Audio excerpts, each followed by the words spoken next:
지난주에 우리는 느헤미야가 하나님이 주시는 놀라운 상향 리더십으로 왕의 파격적인 은혜를 입는 것을 보았습니다. 그리고 그 어렵던 예루살렘 성벽 재건 공사 허가를 받아냅니다. 왕의 호위병까지 대동하고 이제 느헤미야가 예루살렘으로 오게 되죠. 페르시아 수산성에서 예루살렘까지 무려 1,000km나 되는 먼 길입니다. 길도 녹록치 않은 그 먼 길을 적어도 2-3개월은 걸리는 긴 여행을 느헤미야가 거쳐서 예루살렘에 마침내 도착합니다. 왕명을 받고 왔다고는 하지만 진짜 힘든 싸움은 지금부터였습니다. 넘어야 될 산들이 많았습니다. 이 성벽 재건 공사를 오랫동안 방해해온 주변 세력들이 포기하지 않고 계속해서 지속적인 방해를 걸어올 것입니다. 또 오랜 세월 동안 적들의 핍박에 시달려서 무기력하게 앉아있는 유대인들을 다시 적극적으로 일으켜 세워서 이 공사에 동참시키는 것도 쉽지 않은 문제였습니다. 이 첫 단추를 어떻게 꿰 것인가가 굉장히 중요합니다. 무엇이든지 첫 단추를 어떻게 꿰는가가 중요하죠. 그래서 야구에서도 1번 타자가 반드시 치고 나가야 됩니다. 첫 번째를 어떻게 여는가, 기업도 교회도 처음 1년이 굉장히 중요합니다. 예루살렘 성벽 재건 프로젝트도 첫 단추를 느헤미야가 어떻게 꿰는가가 굉장히 중요합니다. 그래서 오늘 저는 이 설교의 제목을 새벽을 준비하는 사람으로 잡았습니다. 느헤미야가 이 첫 단추를 어떻게 꿰는지에서 우리는 하나님의 사람이 하나님의 비전을 실행하는 데 있어서 얼마나 제대로 준비해야 되는지를 볼 수가 있죠. 11절을 보니까 느헤미야가 예루살렘에 도착해서 머무른 지 사흘 만에라고 되어 있습니다. 느헤미야가 이 페르시아 왕의 전폭적인 지지를 입어서 그 왕의 호위대까지 옆에 붙어서 예루살렘에 도착했잖아요. 그러니까 이 느헤미야의 행렬이 보통 행렬이 아닙니다. 전 예루살렘이 시끌벅적할 정도의 매스컴의 주목을 받는 행렬이었던 거예요. 그래서 전부 다 느헤미야의 일거수일투족에 시선을 집중시키고 있었습니다. 그의 적들이나 유대인들도 다 느헤미야가 앞으로 뭘 할 것인가를 보고 있습니다. 느헤미야도 자신에게 온 도시의 스포트라이트가 집중되고 있다는 것을 알았습니다. 우리가 이렇게 사람들의 스포트라이트를 한 몸에 받을 때 이때 참 조심해야만 됩니다. 왜냐하면 이때가 위기의 때이면서 기회의 때이기 때문입니다. 느헤미야가 이 처음 도착해서 이 스포트라이트를 받는 이 시점에 사실은 보통 사람 같으면 굉장히 뻐길 수 있습니다. 왜냐하면 금이 환영한 거잖아요. 그 유대인들 포로로 잡혀간 사람들 중에서 페르시아 왕의 최측근 비서실장까지 오르기가 거기 쉬운 일입니까? 완전히 금이 환영해서 고향에 왔기 때문에 페르시아 왕의 호위병도 옆에 붙었겠다. SBS, CNN 탁 마이크 탁 들이대고 내면은 탁 자기가 나가서 기자회견하면서 말이죠. 제가 드디어 고향에 왔으니 염려 마십시오. 이제 모든 일이 잘 될 것입니다. 라고 한참 자기를 드러낼 수가 있는 시점이에요. 그런데 느헤미야가 이때 3일을 그냥 침묵해버립니다. 저는 이 3일의 기다림의 시간이 참으로 중요하다고 봅니다. 이 시간 동안에 느헤미야는 무엇을 했겠습니까? 3개월의 긴 여행에 피로를 풀었겠습니까? 그런 것도 있었겠습니다만은 새가 더 멀리 더 높이 날기 위해서 날개를 접듯이 하나님의 사람 느헤미야가 자신의 육체를 쉬게 하고 감정을 캄다운 시키면서 기도하며 하나님의 지혜를 구한 시간이었다고 저는 믿습니다. 느리게 가는 것 같지만 그것이 가장 확실하고 분명하게 가는 길임을 알기 때문입니다. 이 시간이 결코 낭비가 아닌 것은 내 자신의 분주함을 멈춰야 하나님께 집중할 수 있기 때문입니다. 결코 내 힘으로 할 수 없던 일들을 이 침묵에 기도하는 시간에 하나님이 하시고 성령의 기가 막힌 인도하심이 느헤미야에게 이 시간을 통해서 주어지기 때문입니다. 여러분이 의식적으로 의도적으로 하나님이 여러분에게 말씀하실 수 있는 시간을 내드려야 합니다. 그 여유를 하나님을 위해서 드려야 합니다. 채우시는 것은 하나님이 하시지만 그 여유를 드리는 것은 우리의 책임이에요. 아무리 바빠도 그래야 돼요.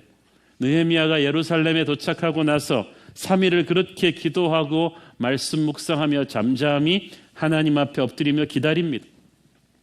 급하게 흐르는 물에는 이미지가 뜨지는 않습니다. 마찬가지로 내 일상이 너무 숨막히듯 빠르게 흘러가면 하나님의 음성을 잘 듣지 못합니다. 현대인의 문제는, 특히 우리 젊은 청년들의 문제는 검색하는 시간이 너무 많다는 거예요. 스마트폰을 하루에 2시간에서 4시간씩 보는 것이 우리 한국인들인데 검색하는 시간을 줄이고 사색하는 시간을 늘려야 돼요. 복잡하고 힘든 일을 앞두고 걱정이 많이 될수록 우리는 침묵하며 하나님 앞에 엎드리는 시간을 늘려야만 합니다. 우리가 말씀 묵상 시간을 QT라고 합니다. Quiet Time이라고 부르는 것은 그 시간이 바로 하나님 앞에 잠잠해야 되는 시간이기 때문에 그렇습니다. 기도도 우리가 일방적으로 말하는 시간이 아니라 하나님의 뜻을 구하며 침묵하는 시간입니다. 시편 62편 1절 말씀, 나의 영혼이 잠잠히 하나님만 바라며 나의 구원이 그에게서 나오는 도다. 영어 성경에 보면은 My soul finds rest in God alone. 내 영혼이 하나님 안에서만 안식을 찾는다는 뜻입니다.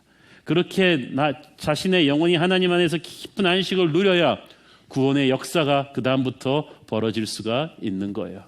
그래서 저는 출근하면 항상 아무리 결정해야 될, 다급하게 해결해야 될 교회 일들이 많아도 의도적으로 제 방 옆에 있는 조그만 기도실에 들어갑니다. 의도적으로 그때 엎드려서 하나님 앞에 깊이 기도하지 않으면 하루 종일 기도할 시간이 없다는 걸 저는 알아요. 여러분도 하나님이 어떤 일이 있어도 여러분이 움직이기 전에, 결정하기 전에 하나님과 교제하는 시간을 확보를 하십시오. 하나님이 말씀할 수 있는 시간을 내어드려야 돼요. 영성이란 늘 하나님이 24시간 언제든지 내 삶으로 침투하실 수 있는 공간을 내어드리는 거예요. 자, 그 시간 동안에 하나님께서 느헤미야에게 역사하셨습니다. 12절 읽습니다. 내 하나님께서 예루살렘을 위해 무엇을 할 것인지 내 마음에 주신 것을 내가 아무에게도 말하지 아니하고 밤에 일어나 몇몇 사람과 함께 나갈새 내가 탄 짐승 외에는 다른 짐승이 없더라. 자, 첫 부분 보세요. 내 하나님께서 예루살렘을 위해 무엇을 할 것인지 내 마음에 주신 것을. 그 말은 무슨 말이에요? 3일이 낭비가 아니었다는 얘기죠. 3일 동안에 느헤미야는 하나님의 1:1 쪽집게 과외를 받은 거예요. 특급 과외를 받은 거죠. 침묵하며 기도하니까 하나님의 성령이 임하셔서 놀라운 작전 지시를 해주신 것입니다. 느헤미야 똑똑한 사람이죠. 그렇지만 그것만 갖고는 안 되죠. 하나님의 기름 부으심이 와야죠. 하나님의 사람이 하늘의 주파수에 자신의 영혼을 맞추고 있으면 결정적인 순간마다 하나님이 놀라운 지혜를 주십니다. 자, 그런데 12절을 잘 보세요. 하나님께서 내 마음에 주신 것을 내가 아무에게도 말하지 아니하고, 이 말이 굉장히 중요해요. 느헤미야는 방금 하나님의 음성을 들었는데 올 때도 하나님의 음성을 듣고 왔고 이것을 실행에 옮기는 전략도 3일 기도해서 받았는데 느헤미야가 이것을 광고하지 않았다는 게 중요합니다. 저는 우리 교회에서 이렇게 훈련 받으시면서 하나님의 음성 듣는 책도 있고 레슨도 있는데 듣고 나서 좀 말 좀 안 하셨으면 좋겠어요. 온 동네에서 다 하나님 음성 들었다는 분들이 굉장히 어지러워요. 진짜 여러분이 하나님의 음성을 들었으면 그거 함부로 말 안 하실 거예요. 왜냐하면 보통 하나님이 주시는 음성은 엄청난 무게 있는 사명을 갖고 오는 거기 때문에 그거 함부로 말 못해요. 바울은 삼청천의 그 환상을 보고도 말 안 하잖아요. 느헤미야도 하나님이 주신 놀라운 전략을 하나님의 때가 될 때까지 말하지 않습니다. 귀한 것이기 때문에 여러분이 침묵하시고 대신에 움직여셔야 돼요. 느헤미야가 나가서 현장을 파악합니다. 새로 부임한 리더가 현장을 정확하게 파악하는 게 너무나 중요해요. 새로 교회 부임한 담임 목사가, 새로 팀을 맡은 회사 팀장이, 새로 부임한 전문 경영인 CEO가, 새로 뉴젠을 맡은 부장 집사가 가장 먼저 해야 될 일은 히스토리를 공부하는 거예요.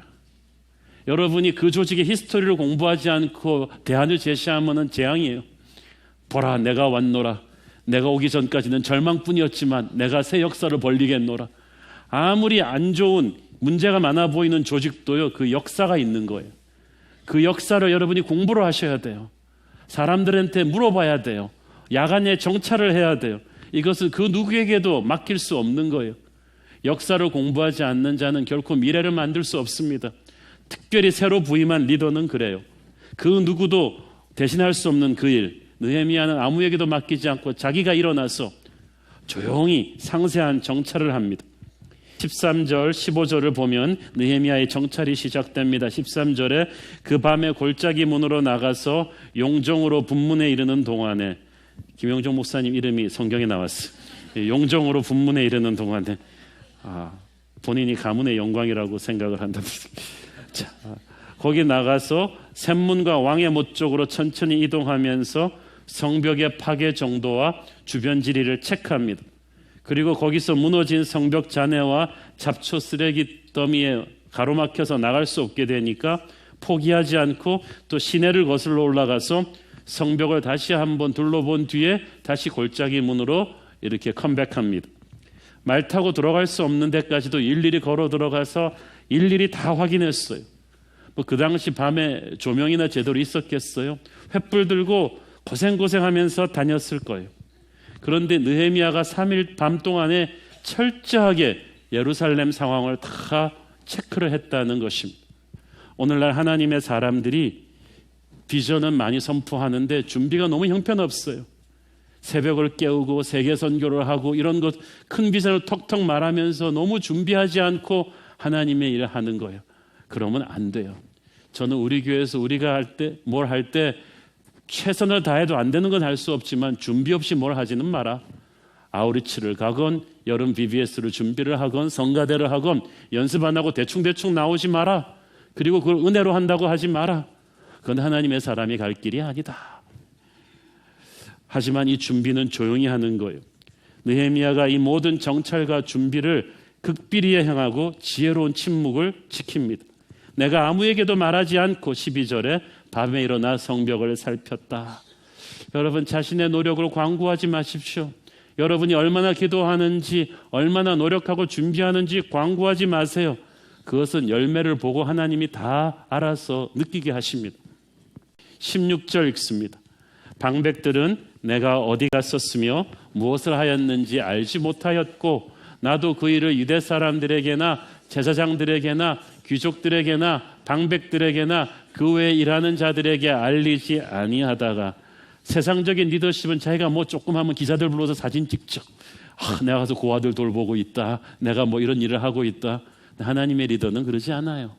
우리는 숨어요. 우리는 보이지 않는 곳에서 기도하고요. 보이지 않는 곳에서 땀을 흘려요.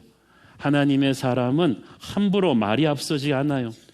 대적들이 우리를 노리고 있고 또 우리는 우리의 명성이 아닌 하나님의 영광을 드러내기 위해서 하기 때문에 신중해야 되는 줄로 믿습니다. 느헤미야는 행동하는 사람이었지만 결코 무모한 사람은 아니었어요. 우리에게 주신 사명이 귀하기 때문에 우리에게 들려주신 하나님의 음성이 진짜이기 때문에 이것을 무겁게 다뤄야 되는 거예요. 내가 하나님의 음성 들었다. 하나님이 내게 이런 일을 하라고 다녔다라고 경박하게 떠들고 다니는 사람들은 90% 다 가짜입니다. 잠언에서 하나님의 사람은 철저하게 입술을 제어해야 한다고 말합니다. 아는 것을 다 말하려고 하지는 말고 느끼는 것을 아무 때나 막 표현하려고 하지 마십시오.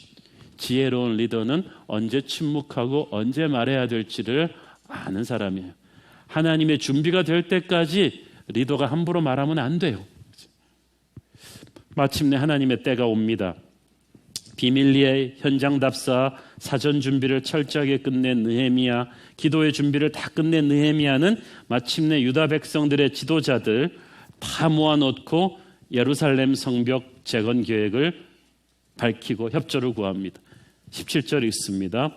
후에 그들에게 이르기를 우리가 당한 공경은 너희도 보고 있는 바라. 예루살렘이 황폐하고 성문이 불탔으니 자 예루살렘 성을 건축하여 다시 수치를 당하지 말자 하고 18절 또 그들에게 하나님의 선한 손이 나를 도우신 일과 왕이 내게 이른 말씀을 전하였더니 그들의 말이 일어나 건축하자 하고 모두 힘을 내어 이 선한 일을 하려 하매. 느헤미야의 이 연설을 보면 참 훌륭합니다. 어떤 리더는 그냥 무조건 핑크빛 그림을 그립니다. 다 잘 될 거야. 그러나 느헤미야는 냉정하게 현실을 인식하고 있어요. 지금 상황이 어렵다. 우리가 당한 공경은 너희도 알고 있지 않느냐? 예루살렘이 황폐하고 성문이 불탔다. 현실은 정확하게 인식을 합니다. 그러나 이 현실을 우리는 그 절망 앞에 무기력하게 앉아있지 말고 일어나 문제를 해결하자. 그 도전하는 거예요. 이게 하나님의 사람이에요. 현실을 핑크빛으로 포장하지 않지만 문제를 인정하지만 문제보다 더 큰 하나님의 능력으로 도전하는 거예요. 하나님의 사람은요, 패배감에 젖어 있는 사람들에게 긍정의 에너지를 불어넣습니다. 문제가 심각하다는 말하는 사람은 많지만 심각한 문제를 뚫고 나가자고 대안을 제시하는 사람은 적어요. 그러나 하나님의 사람은 그래요. 믿음의 힘, 성령의 힘으로 사람들을 격려하고 불러일으키는 거예요. 더 이상 이 답답한 현실 앞에 절망하지 말자. 하나님의 능력으로 일어나 새 역사를 만들자. 그래서 하나님의 사람이 오면은요, 절망 같은 현실에 신랄 같은 희망이 보이기 시작합니다. 이게 쉬운 일이 아니죠. 느헤미야가 지금 전혀 새로운 아이디어 들고 나온 것도 아니고 성벽 재건 공사 수십 년 동안 해도 안 되는 일이었어요. 대적들이 끊임없이 방해하는 일들이었어요. 여기 앉아서 느헤미야의 말을 듣는 사람은 속으로 혀를 찾을 수도 있어요. 아이고, 이 젊은 총독 양반아, 우리도 다 해봤어. 했는데도 안 되는 거야. 우리는 당신처럼 열정이 없는 줄 알아. 그렇게 말할 수도 있었는데 희한하게도 18절 후반부를 보니까 느헤미야의 말을 듣고 다 일어나 건축하자라고 전부 다 확 바꿔진 거예요. 패배주의에 젖어있던 사람들이 어떻게 그 짧은 연설 한마디에 불끈불끈 일어나는 새 힘을 갖고 자리를 박차고 일어났겠습니까? 모르긴 몰라도 첫째, 하나님께서 느헤미야에게 주신 거룩한 열정을 그들에게 전염시키셨을 것입니다. 영적 지도자는 사람들의 가슴에 불을 일으키는 사람이에요. 열정은 한자 그대로 쓰면 뜨거운 마음이거든요. 뜨거운 정신이에요. 냉랭하게 하는 게 아니라 뜨거운 마음으로 하는 거예요. 열정을 가지게 되면요, 자다가도 그 얘기만 나오면 벌떡 일어납니다. 그렇게 아침잠이 많던 청년도 사랑에 빠진 여인이 새벽 기도를 나온다는 걸 알게 되면 그냥 벌떡 일어납니다. 그냥 샤워 다 하고 나옵니다. 갑자기 주님의 전을 향한 열정이 생기면서 막 달려 나오는 거예요. 우리가 동기부여가 되면은 없던 열정이 생겨요. 그런데 하나님의 사람이 가지는 열정은 자기만 열정이 생기는 게 아니라 다른 사람에게도 그 열정을 전염시켜요. 열정을 쓰는 영어 단어 중에 enthusiasm이라고 있습니다. 그것은 헬라어로 엔테오스, 하나님이 그 상황에 있다는 뜻이에요. 하나님의 열정을 가진 사람은 문제를 부인하는 사람이 아니라 그 문제보다 크신 하나님의 임재를 본 거예요. 믿음의 눈으로. 그러니까 한번 해보자는 열정이 생긴 거죠. 모든 사람이 골리앗을 보았지만 육의 눈으로 보니까 안 된다고 절망합니다. 다윗은 골리앗을 영의 눈으로 보니까 문제는 있지만 골리앗을 압도하고 있는 하나님의 임재를 본 거야. 그러니까 다윗은 무모한 모험을 한 것이 아니라 하나님의 임재를 보고 믿음의 한 방을 날린 거죠. 1492년도에 콜럼버스가 신대륙을 갑니다. 그때 콜럼버스가 갖고 갔던 지도는 지구가 사각형이라는 그 당시 과학자들의 논리를 전제로 그린 것이었기 때문에 신대륙이 없었어요. 그 지도에 의하면 바다 끝까지 가면 배가 낭떠러지 같은 90도 직각으로 추락한다고 되어 있었어요. 그런데 콜럼버스의 배가 그 점을 넘은 거예요. 그날 그는 항해일지에 이렇게 썼습니다. 우리는 지도 밖으로 항해하고 있다. 믿음의 지도자는 그런 사람이에요. 인간들이 그린 상식의 지도, 경험의 지도, 실패 경험의 지도 밖으로 하나님의 사람들을 끌고 나갑니다. 하나님의 능력을 믿기 때문이죠. 백성들이 느헤미야에게 하나님이 주신 그 거룩한 열정에 전염된 거예요. 동시에 열정만 가지고 그 사람들이 움직이지는 않았겠죠. 그 열정을 백업하는 실력과 준비가 있었어요. 느헤미야의 18절 말을 보십시오. 무슨 얘기를 해줍니까? 하나님의 선한 손이 18절 나를 어떻게 도우신 일과 왕이 내게 이른 말씀을 전하였더니 이렇게 돼 있잖아요. 느헤미야가 자기가 페르시아 왕궁에서 어떻게 거기까지 올라갔는지에 대한 간증을 한 거예요. 그리고 넉 달 동안 어떻게 준비를 해왔는지를 간증을 한 거예요. 그리고 왕이 어떻게 하나님의 은혜로 마음이 변해서 이 공사를 허락했다는 걸 얘기를 해준 거예요. 그리고 왕이 목재들을 대가지고 어떻게 이 공사를 도와줄 것인지에 대한 하나님이 역사하신 준비 과정을 다 얘기해줘요. 그러니까 사람들이 꺼졌던 가슴에 희망의 불꽃이 다시 일기 시작합니다. 전에는 수없이 실패했던 일인데 이 사람의 리더십을 따라가면 되겠다. 그런 확신이 일어난 거죠. 이 사람은 하나님이 세우신 사람 같다. 예나 지금이나 하나님은 사람을 통해서 일하십니다. 일이 얼마나 어려운가가 문제가 아니라 거기에 하나님의 사람이 있느냐 없느냐, 그게 중요한 거죠. 마침내 백성들의 지도자들부터 단호히 결심하고 일어섭니다. 18절 보세요. 그들의 말이 일어나 건축하자 하고 모두 힘을 내어 이 선한 일을 하려 하매. 아무리 느헤미야가 훌륭하다 해도 백성들이 따라주지 않으면 이 공사를 할 수가 없잖아요. 근데 성령께서 느헤미야를 통해 역사하셔서 백성들의 마음을 움직인 거예요. 이런 선한 마음, 함께 해보자는, 느헤미야를 따라가겠다는 이 백성들의 이 마음은 하나님이 주신 선물이에요. 지난주에 우리는 하나님께서 불가능할 정도로 사납고 강팍한 왕의 마음을 하나님이 움직이셔서 느헤미야의 길을 열어주는 축복의 기적 같은 상향 리더십을 보았습니다. 오늘은 또 리더십의 또 다른 측면, 정말 패배감에 젖어 있던 이스라엘 백성들을 한순간에 바꾸셔서 느헤미야의 비전을 따라오게 만드는 하향 리더십을 또 보았습니다. 여러분이 무슨 일이든지 할 때 이 두 개가 되면은 일은 다 된 거예요. 여러분의 리더에게 사랑을 받고 여러분의 사람들이 진심으로 여러분을 따라준다면 불가능할 게 뭐가 있겠어요? 저는 항상 우리 성도들이 제게 주신 또 하나님의 귀한 선물이라고 믿고 있습니다. 아무리 제가 좋은 비전을 하나님으로부터 받아도 이걸 추진할 때 여러분이 잘 안 따라와 주면은 얼마나 힘들겠어요. 그런데 저는 항상 우리 성도들이 너무 고맙고 감사합니다. 1, 2월 달 추운 때 특세 40일에 하는 거 이거 쉽지 않거든요. 주차 안내 40일에 하는 거 정말 쉽지 않거든요. 그런데 여러분은 다 해주시고 끝나자마자 또 성경 통독 100일이가 하는 거 쉽지 않거든요. 그거 다 해주시고 이거 끝나고 나면 또 뭐가 있는데 그것도 따라올 여러분들이 정말 미리 너무 고맙습니다. 이 느헤미야와 이 백성들이 서로가 서로에게 주는 하나님의 축복임을 인정을 하고 있으니까 이게 딱 하나가 되는 거예요. 이렇게 리더와 백성들이 성령의 은혜 안에서 번딩이 되니까 못할 일이 없어요. 저는 우리 새로운 교회가 그런 교회일 줄로 믿습니다. 그렇지만 대적들이 녹록치 않습니다.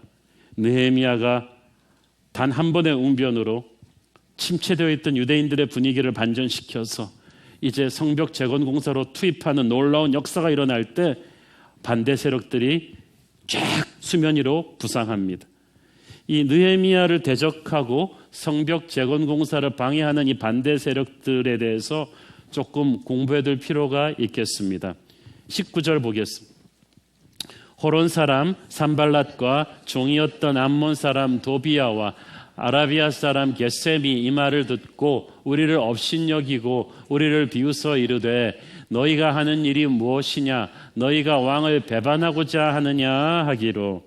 자, 느헤미야를 대적하는 인물들의 뚜리톱을 설명해 드립니다. 첫 번째는 예루살렘으로부터 한 15마일 정도 떨어져 있는 호론 사람 산발랏인데 사마리아 총독으로서 모든 방해하는 군대 병력의 총지휘자입니다. 두 번째 인물 암몬 사람 도비야는 유대인의 피가 흐르는 인물인데 이 산발랏의 브레인 역할을 하는 사람입니다. 도비야는 굉장히 사악하고 교활해서 이 느헤미야의 부하들 속에 또 예루살렘의 유대인들 안에 수많은 스파이 네트워크를 심어놨습니다.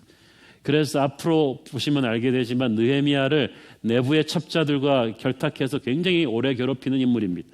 세 번째 적이 아라비아 사람 게셈인데 그는 산발랏과 도비야와 동맹을 맺고 있었던 지방 영주입니다.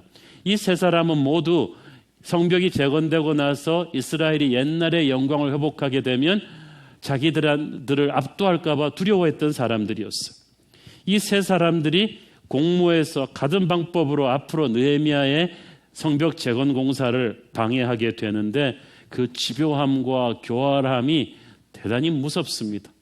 이들의 움직임은 하나님의 역사가 있는 곳에는 반드시 교활하고 집요한 어둠의 세력이 공격이 있다는 것을 우리에게 보여주는 것입니다. 그러므로 여러분 이걸 그냥 전제하고 살아야 돼요. 마귀의 공격이 없게 해주십시오라고 말하지 마세요. 그거는 마치 경기 들어갈 때 우리 팀에 전혀 수비 태클 없게 해주세요라고 하는 것과 마찬가지. 있을 거예요.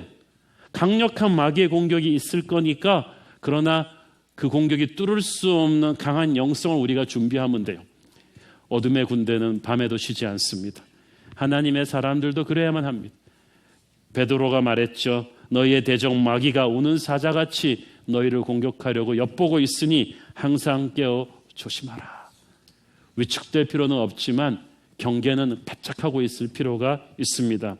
적들의 첫 번째 공격은 입으로 하는 비방이었어요. 19절을 보니까 그들은 느헤미야와 백성들을 업신여기고 비웃었다고 했습니다. 그 다음에는 협박을 했습니다. 너희의 하는 일이 무엇이냐? 너희가 왕을 배반하고자 하느냐?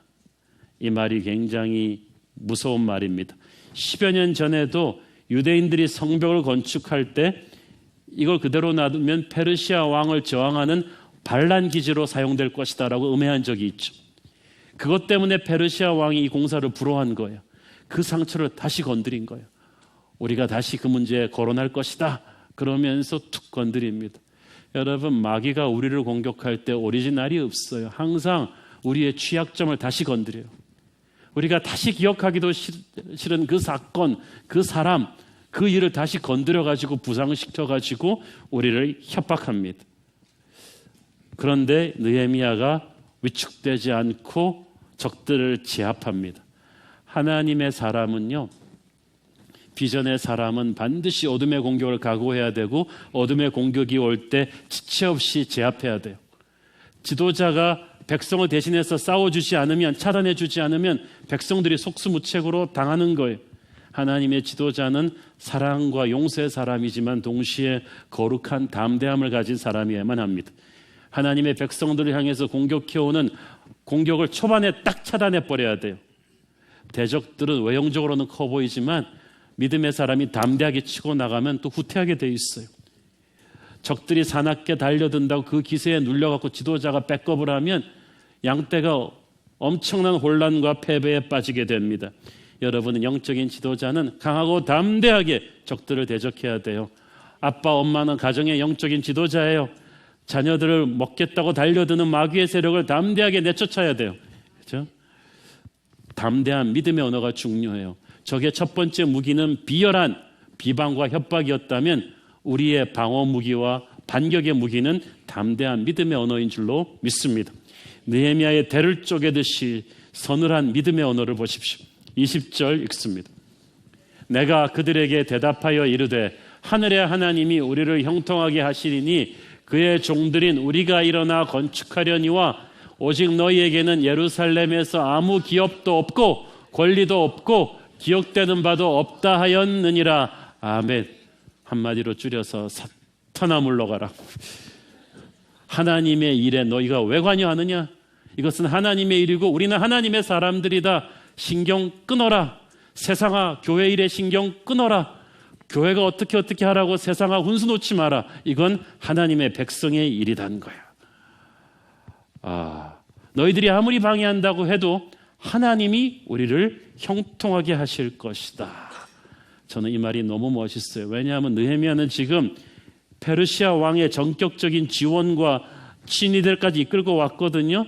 애지간한 사람 같으면 네가 감히 페르시아 왕의 총애를 받는 나를 건드 이렇게 말했을 텐데 느헤미야는 자신의 인간적인 그런 지원수단 하나도 언급하지 않아요. 오직 하나님의 도우심만을 자랑합니다. 이게 멋있는 사람이에요. 에레미야 9장 23절 24절 여호와께서 이와 같이 말씀하시되 지혜로운 자는 그의 지혜를 자랑하지 말라. 용사는 그의 용맹을 자랑하지 말라. 부자는 그의 부함을 자랑하지 말라.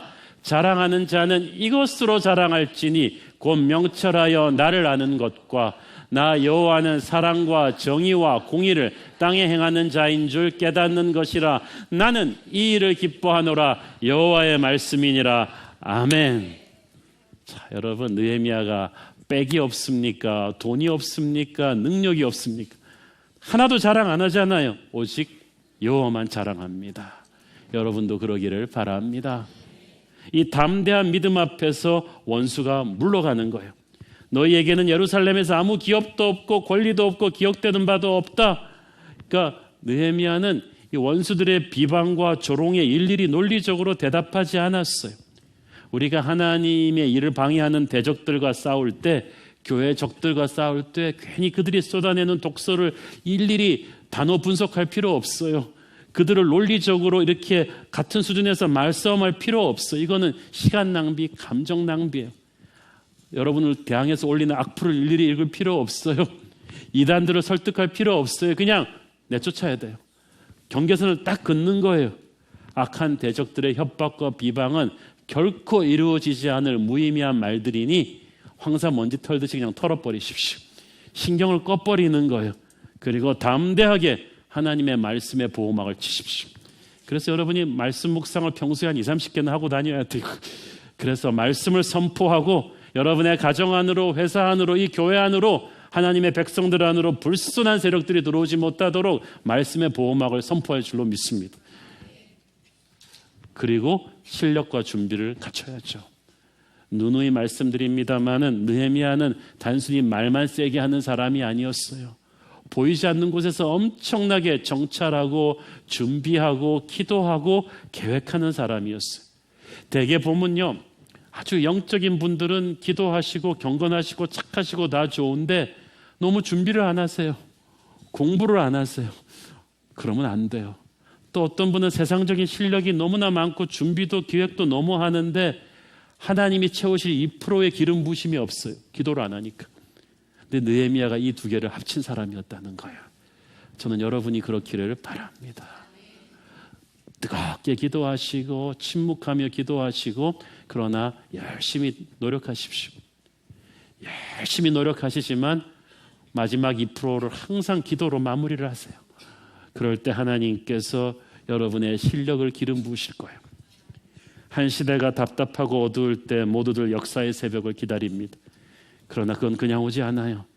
하나님의 부르심을 받은 느헤미야 같은 지도자에 의해서 역사의 새벽은 옵니다. 이 새벽을 준비하는 느헤미야 같은 하나님의 백성들이 이 새로운 교회에서 은혜 받고 나가서 한국 곳곳에 회사로, 기업으로, 가정으로 들어가서 새로운 성벽을 건축하는 것입니다. 오늘 본문에 나온 느헤미야처럼 조용하지만 철저하게 준비하는 사람, 침묵하며 기도하는 사람, 거룩한 열정을 사람들에게 전염시키는 사람, 하나님의 일을 방해하는 대적들에 대해 담대하게 맞서는 사람, 저는 이것이 느헤미야가 보여주는 새벽을 깨우는 사람의 모습인 줄로 믿습니다. 하나님께서 우리 새로운 교회 성도들을, 우리의 자녀들을 이 시대의 느헤미야로 써주시기를 축원합니다. 기도하겠습니다.